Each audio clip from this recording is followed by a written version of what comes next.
واحد محرم.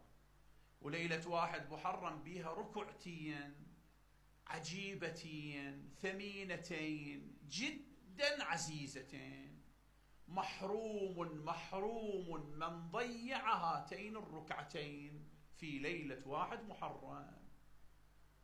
ركعتين ثوابهن أن تكون من أهل الخير سنتك كلها، وأن تدخل في عبادة الدهر كله، وأن يختم لك بالخير. والنبي قالها، يعني مو أحد غريب، النبي هذا الثواب النبي وضعه.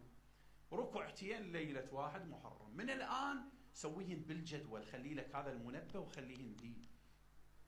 مو عندك منبه بالتليفون، سوي منبه ليلة واحد محرم صلاة يسموها صلاة الشرف. ركعتين، كل ركعة الحمد والتوحيد 11 مرة. إذا صليت على مهل متطول عندك 5 دقائق إذا صليت على مهل. أما إذا صلاتنا الطبيعية لا يمكن حتى دقيقتين. كل ركعة الحمد مرة، وقل هو الله أحد كم مرة؟